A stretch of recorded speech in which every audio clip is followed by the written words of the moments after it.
Hi అండి, welcome to cook to easy. ఈరోజు ఇంట్లోనే నెయ్యి ఎలా చేయాలన్నది చూసేస్తాం రండి. నెయ్యి చేసుకోవడానికి కోసం నేను ఇక్కడ వెన్న తీసి పెట్టుకున్నానండి. దీంతోపాటు 2 తాంబూలాకు తీసి పెట్టుకున్నా. కల్లుప్పు వచ్చి ఒక పావు టీ స్పూన్ తీసి పెట్టుకున్నానండి. రండి నెయ్యి ఎలా చేయాలన్న ప్రాసెస్కి వెళ్ళిపోతాం. పొయ్యి మీద ఒక కడాయి పెట్టి మనం తీసుకున్న వెన్నని దాంట్లో వేయాలండి.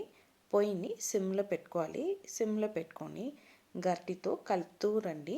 అప్పుడు వెన్న అన్నది కరిగేసి మనకు ఇక్కడ వీడియోలో ఉన్నట్టు వచ్చేస్తుందండి. ఎప్పుడైనా సరే అండి, మనం నెయ్యి చేస్తున్నప్పుడు పొయ్యి అన్నది సిమ్లో ఉన్నట్టు చూసుకోండి.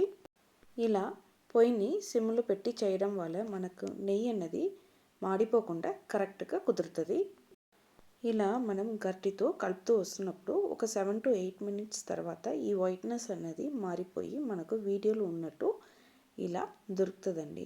ఈ స్టేజ్ వచ్చిన తర్వాత కూడా మనం ఒక 3 to 4 మినిట్స్ కలుపుతూ రావాలి. మనం నెయ్యి చేసుకోవడానికి కోసం బటర్ని స్లో ప్రాసెస్లో కుకింగ్ చేస్తున్నామండి. ఇలా ఒక 15 మినిట్స్ స్లో ప్రాసెస్లో మనం బటర్ని కుక్ చేసిన తర్వాత మనకు నెయ్యి అనేది స్మెల్ బాగా వచ్చేస్తుంది.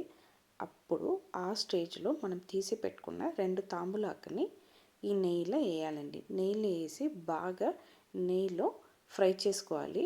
ఇలా మనం వేసిన తాంబూలాకు అనేది ఫ్రై అయిన తర్వాత పొయ్యిని ఆఫ్ చేసేయండి. ఆఫ్ చేసి ఇది గోరువెచ్చ వచ్చిన వరకు వెయిట్ చేసి మళ్ళీ ఒక స్ట్రైనర్ సహాయంతో స్ట్రైన్ చేసి తీసుకున్నామంటే మనకు ఇంట్లోనే మంచి సువాసనతో ఇంట్లోనే నెయ్యి అనేది రెడీ అయిపోయిందండి. మనం తీసి పెట్టుకున్న కల్లుప్పుని ఇలా మనం నెయ్యిని వేరే గిన్నెకి మార్చిన తర్వాత దాంట్లో వేసేయండి. నెయ్యిలో ఉన్న వేడికి ఆ ఉప్పు అనేది దాంట్లో కరిగిపోతుంది. ఇలా మనం ఉప్పు వేయడం వల్ల మన నెయ్యి అనేది చాలా రోజుకు పాడవకుండా ఉంటుంది. అంతే అండి, చాలా ఈజీగా ఇంట్లోనే మనం నెయ్యి అనేది రెడీ అయిపోయింది. మీరు కూడా ఈ ప్రాసెస్తో ఒక్కసారి ఇంట్లో నెయ్యి చేసి చూడండి, కరెక్ట్గా కుదురుతుందండి.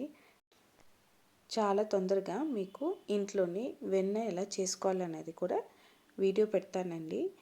మీకు ఈ వీడియో నచ్చిందంటే కుక్ టు ఈజీ ఛానల్ని లైక్ చేయండి, షేర్ చేయండి, కమెంట్ చేయండి. తప్పకుండా కుక్ టు ఈజీ ఛానల్ని సబ్స్క్రైబ్ చేయండి. బాయ్ అండి.